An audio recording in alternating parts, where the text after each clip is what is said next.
So thank you all so much for coming. My name is Liz, and this is The Empty Corner. We're really happy that you're here, and we're especially happy to have these four amazing artists here with us. And Eileen. So Eileen is floating above the four local artists. But we have Richard and Jeri and Nancy and Michael all here to share about their work. And I'm going to pass this along and let them introduce themselves and talk a little about their work and then take some questions. So thank you all for being here. We're really happy to have you. All right, thank you. You get to go first by default. Okay, with the microphone. Yep. Hi, my name's Michael Gallagher. I'm an installation and sculptor artist. The work I've done here is, obviously not all of the work that I do is about cancer diagnosis, but I used my work sort of as, I didn't realize it at the time, but it ended up being therapy for me to get through the process. And yeah, I don't think I would have done as well if I hadn't had that work to sort of keep me distracted at the time. Do you want to explain the walnuts? Well, I can. So on my work is back in the sort of there by the corner, and there are four large white walnuts. And I had prostate cancer. That was my diagnosis. I was diagnosed at 52 with prostate cancer, which normally is very young. If you do get prostate cancer, you usually don't get it till you're 70 or in your 70s. So it was kind of a surprise. I was lucky it was stage 2, so I had surgery and was done. But of course, you get a diagnosis and you immediately Google it and research and try to find out about it. And the first thing that you always read about the prostate is they say it's a gland the size of a walnut. So it's like, I will never see walnuts the same way again. And so I was shopping one day and I found a candy dish that was this huge walnut, and I saw it just stopped me cold. And so I bought it and I made a mold. I made a silicone mold out of it, and I just started making these walnuts. And because I only had one mold, it took quite a while. I bet I ended up making 65 of them. Usually when I show the piece, there's 52 of them, because that's how old I was when I was diagnosed. And it was also about how many weeks it sort of took over my life. So that's the story with the walnuts. It's called the size of a walnut because of what I'd said before. And then I also had some kind of gory pictures of the after post-surgery. They sort of tell you what they're going to do, but you don't really understand what's going to happen. And after I had these huge bruises on my side, they weren't painful, but sort of a completely blindsided side effect. So that's the work that's there. I also did some, when I was making the large walnuts, I also made some molds of regular real walnuts that were, small walnuts, and they're all solid plaster. And then those walnuts, I gold leaf them because at a certain point I sort of, when I felt like I was through it, I was sort of giving myself credit for, I did this today, whatever it was in the process of healing. So I decided to, give myself little trophies and thought, everyone should do that more often. You should give yourself credit for, everyone has challenges and everyone goes through difficult times, and it just seems like it's important to stop for a minute and realize the things that you have accomplished and the things that you have overcome, because everyone does it. So I think that's most of it. Okay, that's good.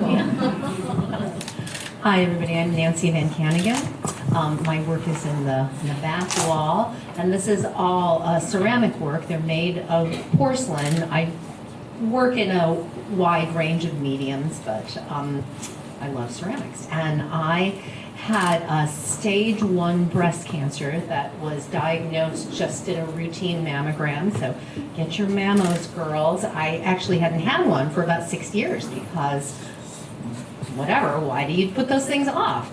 And I was like, no, this is ridiculous when I went back. And then, they needed the biopsy. And so the nurses were showing me the scans. And I said, can I have those? So they burned a disc for me. And then I did a series of drawings from them. And then the drawings became the pieces that you see. They're not exact, they're very interpretive, but there are little nodes with connecting kind of vessels and the tissue walls. And I played a lot with the color. And I intentionally did them of porcelain because those of you who have worked in ceramics, it's the crankiest clay around. And it's very difficult to get these really thin walls. So even though they look kind of sturdy, they're actually really fragile, which is like our bodies, right? Beautiful. Hi, my name is Jeri Davis. I was diagnosed 2 years ago with a stage 2 non-Hodgkin's lymphoma. It was kind of a really rapid experience for me, and I'm proud to say that I'm now a multi-dimensional artist. I am a writer, an art curator, and a cover girl. My experience was not like most people's with cancer. It was really, really rapid. I was admitted to the hospital and diagnosed and treated all in the course of 8 days. And through that, they kind of were all over the board in terms of what they thought my diagnosis would be, and it was really very serious at one point. And I couldn't allow myself to go down that path. I had to kind of find a way to stay positive until they knew absolutely what I was dealing with. And so that's where kind of humor came in. It was always a way for me to diffuse the situation. And I started, despite the fact that I couldn't talk very well because my esophagus was sideways, I was making snarky comments to my oncologist and my chemo nurses. And they're like, you better write this down. I mean, we need this kind of humor, and people need to be talking about cancer the way that you're talking about it. I hadn't experienced that in seeing any kind of cards or books or things like that for cancer patients. They're all, you know, you've got this, or we're with you, we're behind you, but nobody was kind of trying to make fun of the process or just trying to flip the switch a little bit and get you distracted to the fact that there's maybe another way to look at it and frame it, and that might help get you through. So in writing these down, I had the benefit of an advertising background, and a lot of my friends were illustrators. So once I put the word out that I was looking to perhaps put a coloring book together, it came together really quickly, and the illustrations for this book were put together within the course of 2 months. And so that's how Greetings for Chemo Country was born, and I'm proud to say that I'm working on the second book right now. Good evening, and I'm Richard Zeid. I'm kind of the instigator of all this, I suppose. My work is the work on the 3 tables there. I was diagnosed a little over 3 years ago with large diffuse cell lymphoma non-Hodgkin's. And through my 6 rounds of chemotherapy, I lost my hair. So for some reason, I felt the need to save all the hair that I lost. Maybe it's just the artist in me that we collect things all the time. So I saved my hair not knowing what I was going to do with it. I do ceramics, and then I just thought I'd do this southwestern style horsehair pottery I've done all the time using horsehair. And horsehair is obviously thicker than human hair, so it burns really well and it makes wonderful pottery. And I thought I would try using this bag of my hair to see what would happen. And strangely enough, human hair is usually too thin, it usually just burns off and doesn't leave a really good mark. But for some reason, the hair from going through chemotherapy, and best we can figure, we don't have any scientific proof of this, but probably all the chemicals from chemotherapy down to the hair follicles and just changed it enough where when used on the pottery, it left pretty much the same identical marks that horsehair did. So I created these, I think there's close to maybe 40 pieces of the horsehair human hair, my hair pottery, creating the lymphoma tables. There's 3 different tables because had my lymph nodes in my neck, my armpit, my abdomen were the 3 areas that were affected. So each table kind of reflects one of those areas.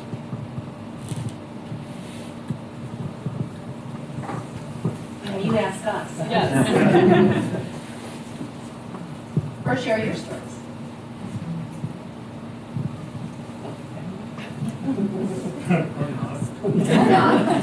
I think my first question would be, I would like to know kind of like the history of how the show has come together and the different iterations and like your experience of talking to other artists who have had experiences with cancer, and then also how you got here today. So that would probably be me. Yeah. And if you don't mind, That's fine. So when I was diagnosed, I'm a graphic designer and educator at Columbia College first and foremost, and I do pottery on the side just to kind of, it's analog. I don't have clients, I just do the work that I do. And I was making these pieces, and I kind of started to have this idea of I want to share this work with people and share the story. I think we all had as positive an experience as you can have with cancer. I think, we're all here, so that's a good thing. But I think we all kind of made it through pretty unscathed. So one day at the studio, I was telling somebody about the work I was doing, and they said, well, you should talk to Nancy. And I said, why? And they're like, well, Nancy had cancer too. And I think you were working I on was these already in the pieces. process of making these, not knowing what I was going to be doing with them. Right, Yeah. and I didn't know either. So I talked to Nancy, and she's like, well, that's great, because I'm doing this too. And I have a friend, Michael. And Making walnuts. there you go. And then she had a friend, and she had a friend. So we quickly found that we knew a lot of people that had cancer and that were artists, because we're artists. So we started just asking around and asking people if they want to be a part of the show and part of this exhibit and to talk about their work. And several people said yes, and some people said no for whatever reasons, and we completely understood that. So that's kind of how the inception and the idea of the show started. I'm a graphic designer. I'm not part of the fine art world, so I didn't know how one finds a gallery to show it. So I just started making calls and sending out emails, and our first show was in January of 2020 at the Chicago Art Department, where, again, one of my former students was involved there. Conrad was one of my former students. So, and they were generous enough to give us the exhibition space to have the first mounting of the show, ARTOMA. The name of the show, ARTOMA, art, because we're showing art, and oma is kind of the suffix of cancer, carcinoma, lymphoma, all that. So it kind of had a nice ring to it, so that's how the first show was named, ARTOMA, the Art of Cancer. So the first showing was in January of 2020. Second showing was called ARTOMA Recurrence, because cancer often comes back. So the show is coming back in the Greenleaf Art Center in October of 2021 was the second showing at the Greenleaf Art Center, and we had Michael, Nancy, myself, and two other artists, Nikki Nolan, who was a multimedia artist, and Melissa Potter, who worked in paper arts. So that was November 2021, and now this third mounting is Mestastasis, because cancer often spreads, and I felt we were spreading out from Chicago and into the suburbs, so that's why it's named so. And we're fortunate enough to bring Jeri along for the ride, who I found just doing a search for artists with cancer, just to find new and different artists. And when I saw what you did, I'm like, this is awesome, because the show's been really positive and really uplifting. Of us sharing our stories, and then when I saw this coloring book and the wonderful pages and illustrations that she did, I'm like, this is the spirit of the show. And luckily enough, she said, yeah, I'll be a part of this too. So that's kind of how the show came about and started, and is evolving and growing and changing, and hopefully we continue to do this and share our stories and have people share their stories with us.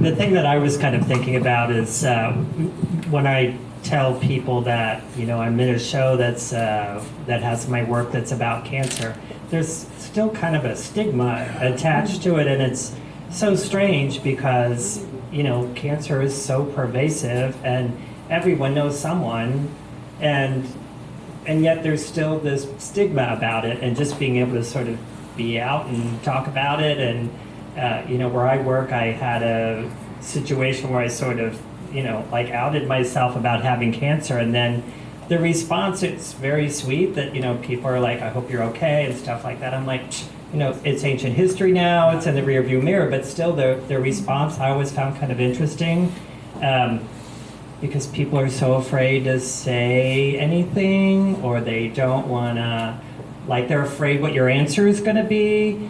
But yeah, I think that this is a really nice way to sort of try to break through that stigma, especially because it is so pervasive. I also want to go back to what Michael said when he was talking about his own work, saying that it was therapy. I think all art making, all creative pursuits really are therapeutic if therapy is what makes you feel good and whole. So I think as artists, we just kind of naturally go there. But what I really enjoyed about these iterations of the work is that it's, now Jeri's is narrative and descriptive, but it has such a light-hearted, like, okay, this is a kind of a funny thing, way to look at it. Whereas a lot of art that is about disease and about cancer in particular is just like, oh, so, much struggle. And not that that is bad, but none of us are really that sort of a, kind of heavy, morose kind of artists. And we have continued doing the same kind of work that in our cancer exploration that we would ordinarily do. I play with shapes and color, with often not a specific image in mind. Richard is a master potter. Michael is very conceptual. So, yeah. Well, there is quite a stigma about cancer, and it's really hard to talk about, and that's kind of what prompted me to want to do this, was because it's not like you need to laugh at cancer, but you need to be able to just have that moment of humanity or connect in a different way, and if you can frame something differently going forward, it really have a positive outcome, or a better outcome, at least mentally. And I know from talking to my oncology nurse, she said a lot of people who, when they are first diagnosed especially, really turn inward, and it's the people who turn inward that a lot of times have the hardest time getting through cancer. It's the people who can find a way to turn their needs and their thoughts outward are the ones that tend to do better through chemotherapy and through cancer, just because they're sharing, and there's something about that that is very beneficial to the human condition at that time, and it brings people together. And a lot of times when people are very internal, it doesn't do that for you. May I ask, what was it like having to come to the point where you had to share what you have, the cancer, with your loved ones, with family, husbands, wives, lovers? I can imagine that's an enormous stress to say this to someone you love who's going to be obviously concerned. What was that like? I come from a family, there's 5 of us, 4 had cancer, 2 died. So the way we addressed it to each other, and then when my one brother had prostate cancer, it was like, oh, do we talk about this with him, or do we just stand back? No one could figure out how to communicate. I don't know if there's a right way or wrong way. I mean, the first person I told was my sister. On my way home from getting the diagnosis, and kind of weirdly trying to where did that come from? So the first person was my sister. So we cried a bit in her office at work, and then we made plans to go over to my parents' house and tell them over the weekend. And we did, and I cried, and I think my sister cried a bit, and my parents were probably a little numb. There wasn't a lot of emotions, but we're not my parents aren't really emotional people.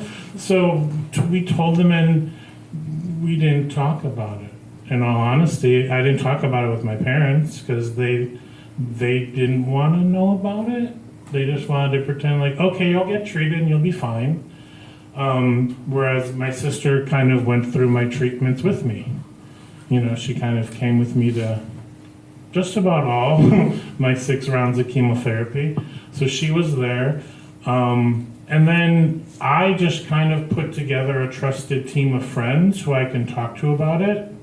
My friend back there, Andrea, was one of the very early calls because the person who gave me my diagnosis I hated.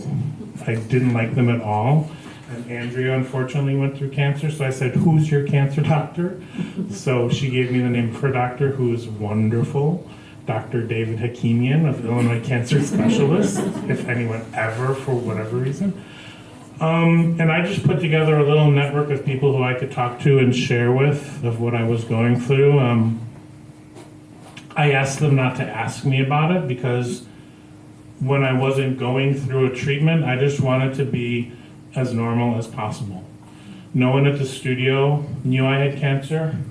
I was just there doing my work. Nobody knew. I wasn't sick.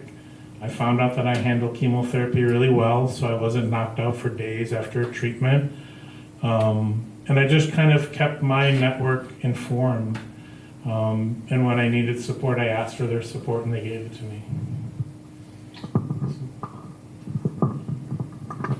I didn't have really any advance notice. I was admitted to the hospital, and that's when they found out that I had cancer, and it all happened in a matter of 8 days. What were you admitted for?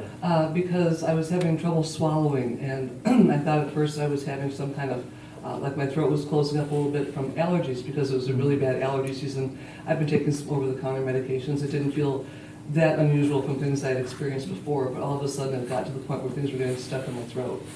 And then it was to a point where I was just not getting any better. I was not able to lie down because I was coughing so much and aspirating. And I finally went to the ER. This is during COVID, so I had nobody in there at all with me. It was just me by myself, and through all chemo too. But it really wasn't bad. I really didn't feel like I needed somebody there with me, to be quite honest, because I would have to entertain them. But I didn't have the time to worry about it. Everything was just so quick, and I think my husband found out about the preliminary diagnosis at the same time that I did. And I don't have a huge family. We did let family know at that time. But I kept it a lot from my friends at first because we didn't know, at least while I was in the hospital, we didn't know the type of cancer it was. It was, I think, the same as yours, Richard, a diffuse large B-cell non-Hodgkin's lymphoma. But it just popped so fast. I had a nasal gastro tube down. They were feeding me that way. My esophagus was sideways. I really was not taking any food. I was losing weight drastically, and they were talking about putting in a feeding tube.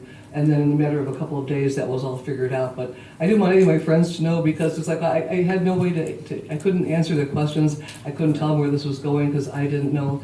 But within a matter of a few days, I had that information, and I was able to share it with people. And I did a Zoom call, and I actually was able to talk again, so that was great. But the hard part sometimes was I had people who I never expected reacted in a much more like tearful, like really a way that it was not my experience at all. They felt so bad for me they couldn't collect themselves, and that was probably the hardest part for me because I didn't feel that bad about myself. And then I found myself having to comfort other people, and that was kind of weird. That was really weird. I just always wanted to avoid the cancer face. Right, You know, right. when you tell when someone found them, So that's part of the reason I didn't tell people. I didn't want to deal with the cancer face. Yeah, I hear you. I kind of kept it on the lowdown. You know, I told the people at our clay studio, pretty much, and because my kind of cancer is one of the most common cancers. You know, I mean, I remember somebody saying, if you're going to get cancer in the United States, get breast cancer, you know, because there's so much funding to the research. And it's true, mine was pretty, I'm not going to say it's painless, it was very traumatic, you know, but I did not have to do chemo. I just had to do radiation. But I have a huge family. You know, there's 8, I have 7 siblings. So of course I told my sisters, you know, and my mom, and I have 2 children, and so I got lots of long distance love, you know, from all of them. But now my sisters are like, great, now we have a history of cancer. So. Well, that's very much part of my experience too. I also have a pretty big family, and when I told them that I had cancer, it was like I'm the fifth one or something. So, I go to the doctor and they say, all right, well, let's talk about your family history. I'm like, got a minute? This is gonna take a minute. Yeah. But yeah, for me, because I didn't have to do radiation, I just had surgery, that was it, so I was done. But the time from diagnosis to surgery was about 5 months. So I had 5 months to stew about it and was being very melodramatic that no one saw, just me. But then I sort of slowly did, I told my family, of course, right away. And one of my brothers, who is a physician, helped me find a better doctor than the one I had. But yeah, so my family was just kind of like, as they've done, or I should say we've done for each other, it's kind of like, that you'll get through this kind of attitude. It was not a lot of cancer face attitudes. So that was good. Another thing, too, in addition to the cancer face, people want to give you advice. That advice is about eating and about exercise and rest. Well, I've been a yoga teacher for 22 years and a vegetarian for about 30. So people are like, are you eating enough kale? Thank you so much. That's so kind of you. So I don't mean to be, diminish the tenderness with which people were trying to tell me, but it just is funny. Yeah, one other thing that really helped me out a lot that was very strange was my best friend, same diagnosis, same surgery, 6 weeks after me. So he was there for all of my stuff, and then I was just recovered enough to be able to be there for him for his stuff. So it was kismet, but in a good, it was a good thing. I'm curious to hear a little more along those lines. What encouraged you the most in that process? Because I think people have good intentions when they say, are you eating enough kale? But what would you have really wanted to hear in that time? What would have been the most encouraging thing to hear? Well, I didn't really tell people until it was over. I continued teaching, and then I took I just took a week off. I was really very fortunate, and then after I came back from my yoga classes, of course, I couldn't demonstrate a handstand. And I said, I would just choose someone from the class and say, okay, you're going to do this. But when I was in my drawing classes, I was still able to, but I would tell people, I'm getting radiation now, and it's really affecting my memory. So just cut me a little slack, Yeah, it's really hard. People really want to, they really want to help, and again, as a yoga teacher, I do give a lot of nutritional advice, to people who are struggling, with various conditions and diseases. So it was an interesting reversal, for me. And I found that internally I would be like, I know all of it, but then externally I was very grateful for that, so I don't know, I just wanted people to say I love you, pretty much. Yeah, I really had a hard time answering anybody who wanted to do something for me because I had a hard time articulating what I needed. I did okay through my chemotherapy. I had some fatigue and everything tasted like cardboard. But aside from that, people couldn't even bring me food. I had a generous supply of chemo caps, thanks to some friends. Things kept showing up. But I couldn't think of anything I needed. I felt like I was really cared for, really well taken care for by my doctor and physicians and my family. And I came out of the whole experience probably feeling more grateful than I was anything else. The one thing that I needed was just normalcy. So that's why I really only told people that I felt needed to know. I didn't miss a day at work.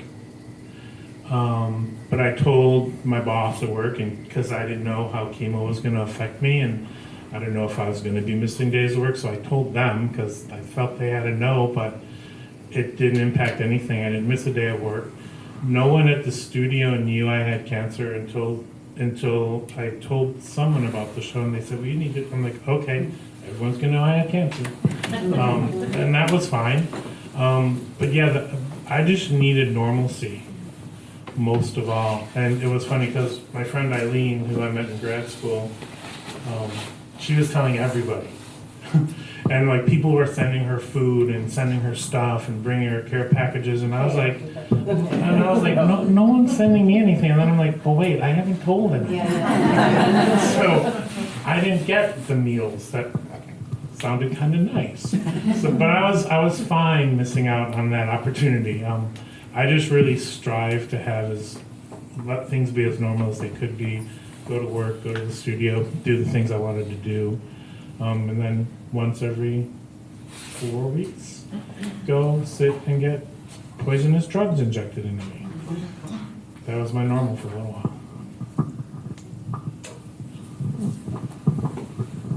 I just want to thank you for sharing your journeys and really expressing your journeys in such beautiful ways. I'm so excited to continue to look at things. I'm a breast cancer survivor.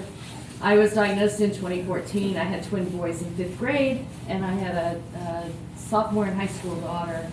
So I think as you guys have illustrated, everybody's journey is different. Sort of depends on where you are, what stage of life you're in, and what you're doing with. I was very fortunate to have a lot of support, but having the children, having, my support group governed kind of how I navigated through.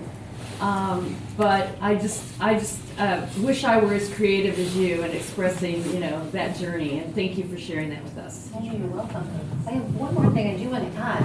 When we had our first iteration of the show at the Chicago Art Department, I had gotten, had to go for a mammogram exam just right before that. I think it was my 6-month mammo.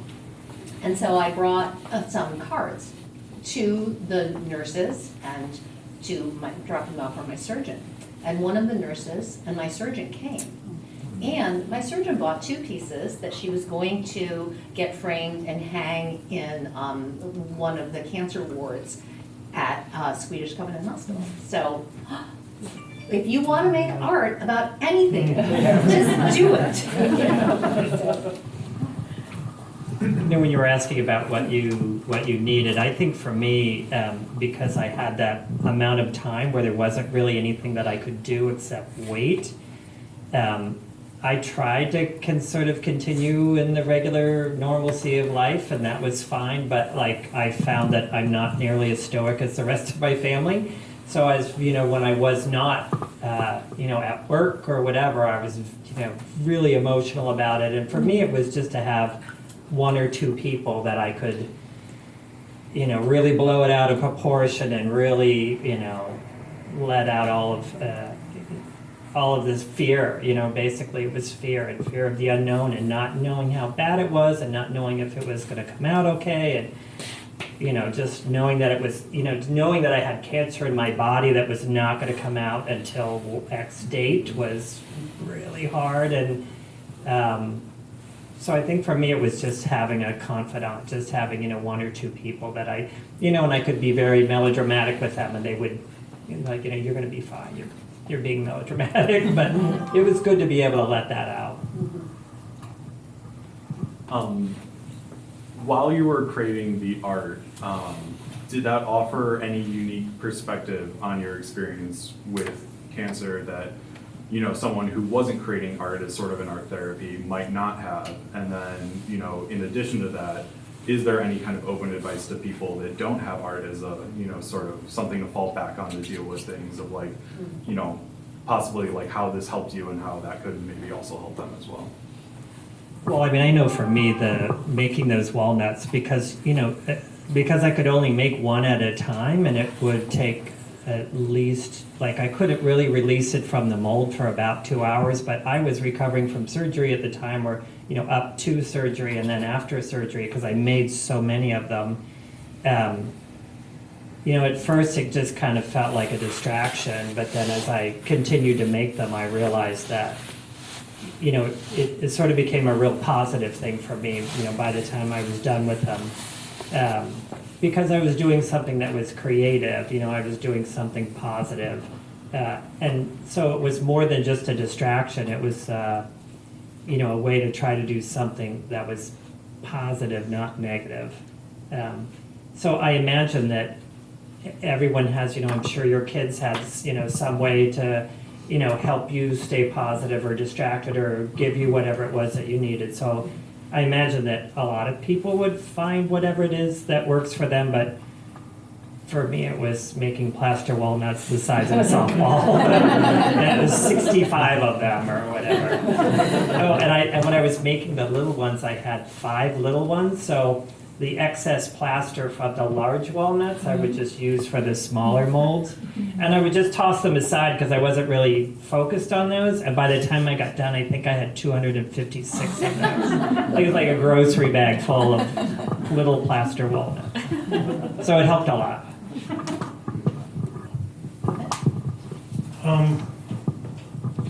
I think, like the first show, we had one of the artists was a fiber artist, or well, essentially she knitted and crocheted, and she did that through her chemotherapy and just to kind of keep her mind active. So I think whatever you do, you don't have to be an artist, you don't have to be a potter or a sculptor or whatever.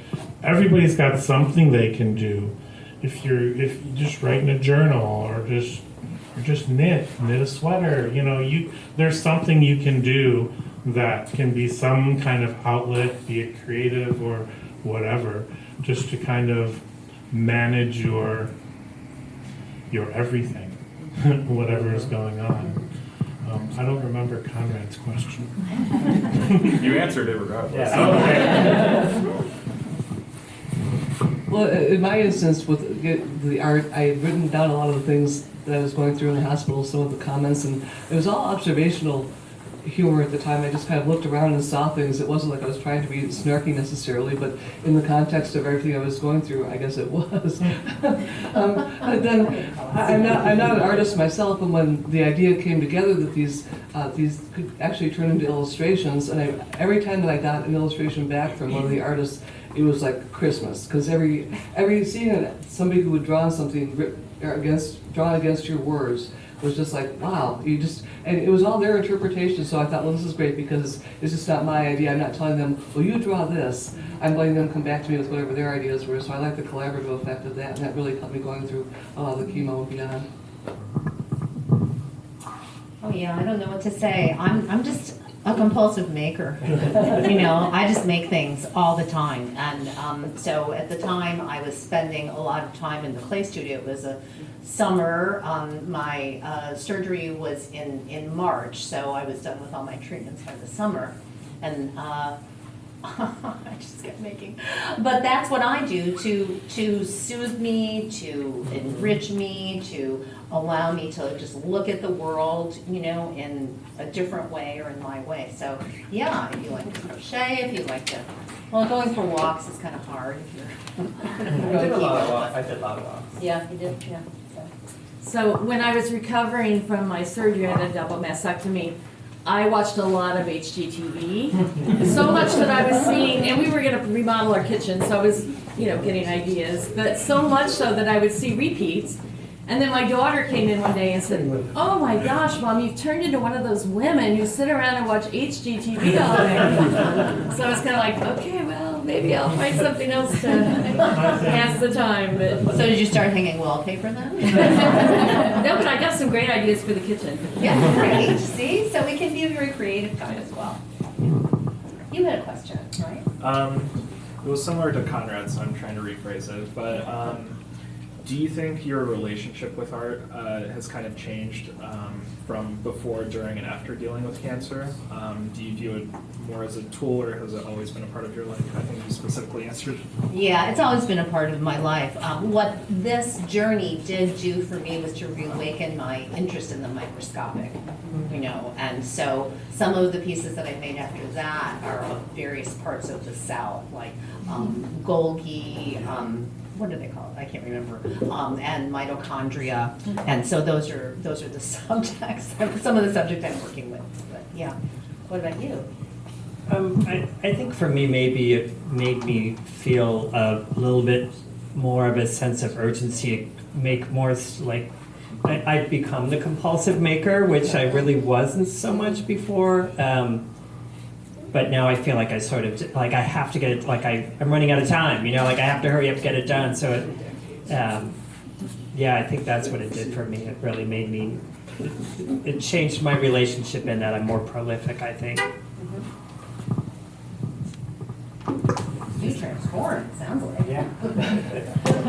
Well, no, I always wrote, and so this was just a continuation of the process, but it was just the idea of getting everyone together and making it a collaborative thing with the artists, and it's to the point right now where I'm working on the second book, and we have 11 illustrations in already. The next one is Welcome to 6 Chemos. You'll probably relate to that, Richard. Yeah. We're going forward with that, and there's some other books that we're going forward with too. And there's even talk about perhaps coming up with some kind of a artist consortium where they'll just be a part of this group that when I get ideas, and I've solicited ideas from a children's charity that supplies things for children who are coping at home with cancer. It's called Camp Out from Cancer, and this group sends kind of the big things for setting up a home campground with snacks and crafts and movies and things like that, and they're including the book. And the woman who runs the charity is trying to get some comments from the children that we can start illustrating, because I'm sure that they'll be very frank, and probably some really good illustrations would come from that. I'm also working on a coloring book about grief that was asked of me by a woman whose husband received the greetings from Chemo Country, and he subsequently died, but she said now I have to do a coloring book on grief, so I'm working on that. It's called Good Grief. So it's really kind of inspired me. I never knew that I would, you know, be on this. I always wanted to be an author. I just didn't know it would be a coloring book about cancer. Yeah, right.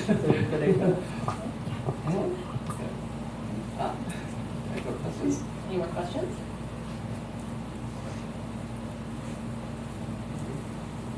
Very good. Okay, well, thank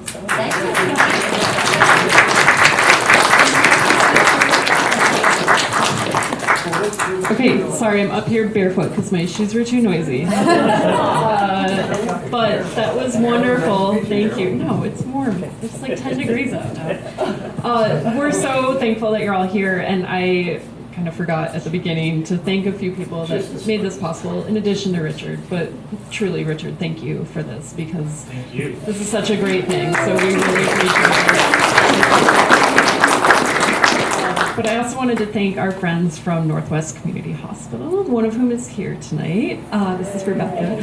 And Northwest Community generously sponsored this exhibition. So, you know, if I'm being honest, they paid for your cheese and wine. So you guys should definitely enjoy yourselves tonight. And you can thank my friend here for that. But, you know, also posters and publicity and that kind of thing. So we really, really appreciate that. And regarding the snacks and things that we made you all look at for the last hour, please come and help yourselves. There's this really sweet organization locally called Made by Mary, and they deliver baked goods. Some of you may have heard them. They deliver baked goods to kind of people in need. I spent about 6 weeks at Northwest Community Hospital at the beginning of 2019, and when I came home, I had this like amazing gingerbread house delivered to my house for my kids, and I was so confused and didn't understand what was happening, but found out later it's this great organization, and they bake for people kind of who have been through crisis. So when they heard about this show, they said, oh, you know, a bunch of bakers locally said, oh, can we please make cookies and bring them by? So these were all made with love by people who want to support. So that's where it gives you like an excuse to eat extra cookies. And then the cheese is from our friends at Board de Dort. So enjoy yourselves. Thank you so much, and I hope you have fun tonight. Thank you.